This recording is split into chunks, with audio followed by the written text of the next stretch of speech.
Saat aku dekati, kantong plastik itu berisi cukup banyak potongan kaki dan ekor binatang yang mirip ekor tikus besar.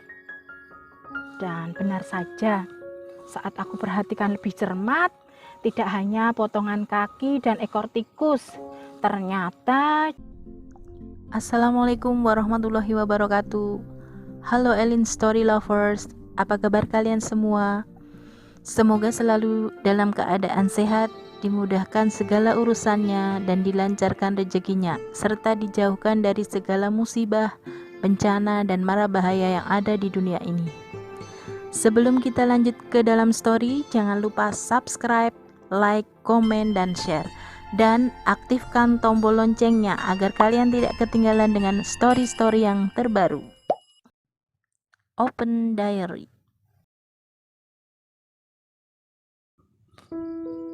Assalamualaikum warahmatullahi wabarakatuh. Halo Elin Story Lovers, apa kabar kalian hari ini? Pada kesempatan kali ini saya akan membawakan sebuah kisah yang dikirim oleh Mbak Hana di Kebumen, Jawa Tengah. Namaku Hana. Saat ini aku bekerja sebagai seorang guru di sebuah SMA di wilayah Kabupaten Kebumen, Jawa Tengah.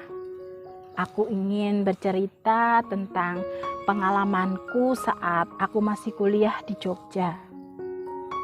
Tahun 89, aku kuliah di salah satu perguruan tinggi negeri di kota Jogja, mengambil jurusan pendidikan sejarah. Aku kos di daerah Gejayan. Diary, sebagai anak kos, aku harus pandai-pandai berhemat agar uang saku bulananku yang dikasih orang tuaku bisa cukup sampai 1 bulan. Untuk berhemat, aku pun sampai membuat jadwal menu makan karena aku sering masak di kos bersama teman-teman kosku yang lain. Termasuk jajan di luar pun aku atur jadwalnya. Ya mau orang bilang pelit atau apalah, terserah. Soalnya kalau tidak seperti itu, uang saku bulananku tidak akan cukup untuk 1 bulan. Pertengahan bulan bisa-bisa dompetku sudah kosong.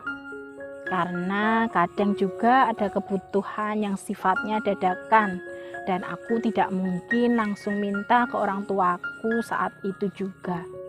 Mau tidak mau aku harus pakai uang sakuku. Diary, kadang aku juga bisa nabung dengan menyisihkan uang saku jika di bulan itu tidak ada keperluan mendadak. Ayahku juga pernah bilang, misal ada kebutuhan yang sifatnya mendadak, pakai uang sakumu dulu, nanti ayah ganti. Tapi aku juga tidak tega kalau harus minta ganti, karena orang tuaku juga harus membiayai 2 orang adik-adikku yang masih duduk di bangku SMA dan SMP kala itu. Itulah ayahku, figur kebanggaanku di rumah. Beliau sangat perhatian dan bertanggung jawab terhadap pendidikan anak-anaknya. Demikian juga dengan ibuku yang selalu mengajari aku bagaimana mengatur jadwal menu makanan yang seimbang agar tubuhku selalu mendapat asupan gizi yang baik dan tidak harus mahal. Beliau gudang ilmu bagi kami, anak-anaknya. Diary, minggu siang itu aku dan kawan kosku, Meta namanya, baru pulang dari toko buku. Kami berjalan menyusuri trotoar di bawah teriknya matahari. Hana, aku lapar. Kayaknya makan mie ayam enak nih, kata Meta yang sudah mulai berkeringat. Ayo, aku juga lapar, Met. Tuh di depan ada warung mie ayam. Ke situ aja ya, jawabku. Kami pun segera menuju sebuah warung mie ayam yang ada di sebelah barat jalan. "Mas, mie ayam 2, es teh 2 ya," kata Meta pada penjaga warung mie ayam itu. "Baik Mbak," jawab Mas penjaga warung. Es teh pun datang 2 gelas. Kami berdua pun segera meminumnya karena sudah kehausan. Namun mendadak kandung kemihku terasa penuh. "Mas, toilet sebelah mana ya?" tanyaku pada Mas penjaga warung. "Toilet ada di belakang Mbak, lewat samping warung saja Mbak," kata Mas penjaga warung itu. Aku pun bergegas menuju toilet lewat samping warung mie ayam yang sebagian dindingnya terbuat dari papan kayu itu. Diary, setelah hajatku selesai, aku pun segera keluar dari toilet.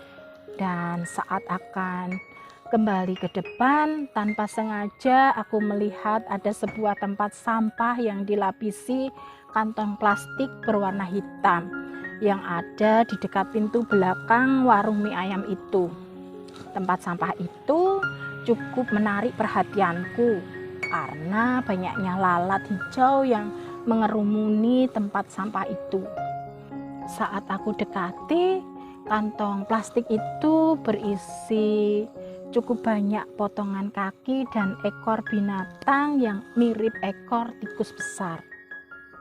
Dan benar saja, saat aku perhatikan lebih cermat, tidak hanya potongan kaki dan ekor tikus, ternyata juga ada potongan kepala tikus dan kulit tikus yang masih berbulu. Spontan pikiranku traveling, jangan-jangan mie ayamnya menggunakan daging tikus. Dan aku segera kembali ke depan lewat jalur yang sama saat aku ke toilet tadi. Di meja makan, rupanya Meta sedang melahap semangkuk mie ayam yang dagingnya aku yakin bukan daging ayam. "Mas, yang ini dibungkus saja ya," kataku pada Mas penjaga warung sambil menyerahkan semangkuk mie ayam jatahku. "Baik Mbak," jawab Masnya. Setelah membayar mie ayam dan es teh, kami pun pergi meninggalkan warung itu. "Aduh, kenyang aku Han," kata Meta dengan wajah berseri. "Enak Met mie ayamnya?" tanyaku. "Enak Han, rasanya pingin nambah, tapi perutku sudah gak muat," jawab Meta. Setelah cukup jauh dari warung mie ayam itu, aku melihat ada tempat sampah di pinggir trotoar. Dan aku pun memasukkan mie ayam ke dalam tong sampah itu. "Hei, kenapa dibuang Han? Kalau kamu gak doyan, buat aku aja. Sayang kan makanan dibuang-buang," kata Meta keheranan. Aku hanya tersenyum melihat wajah Meta yang mungkin tidak habis pikir kenapa aku membuang mie ayam itu. Padahal dia sendiri pingin nambah. "Sebenarnya aku juga lapar Met, tapi gini," sambil jalan aku menceritakan semua yang aku lihat saat di belakang warung mie ayam itu. "Sebentar Han." Tiba-tiba Meta jongkok di tepi trotoar dan memuntahkan semua isi makanan dalam perutnya. Rupanya perut Meta jadi mual saat mendengar ceritaku. Diary, itulah sepenggal kisah saat masih kuliah dulu. Kisah nyata yang aku alami yang tidak bisa aku lupakan sampai sekarang. Perlu aku tekankan di sini, mie ayam daging tikus itu hanya dilakukan oleh oknum penjual mie ayam yang ingin mencari keuntungan dengan cara yang tidak baik. Masih banyak penjual mie ayam yang berdagang dengan cara halal dan rasanya juga enak. Sekitar tahun 2000, saat aku main ke Jogja, aku sengaja lewat jalur yang melewati warung mie ayam itu. Dan warung itu sudah tidak ada, berganti dengan deretan bangunan pertokoan. Demikian sebuah kisah yang dikirim oleh Mbak Hana di Kebumen, Jawa Tengah. Terima kasih Mbak Hana yang sudah berkenan membagikan kisahnya di Elin Story. Nah, buat kalian yang mempunyai kisah yang serupa dengan kisahnya Mbak Hana atau mempunyai pengalaman hidup yang tidak bisa kalian lupakan sepanjang hidup kalian, silahkan kalian kirim di elins.story@gmail.com. Terima kasih. Wassalamualaikum warahmatullahi wabarakatuh.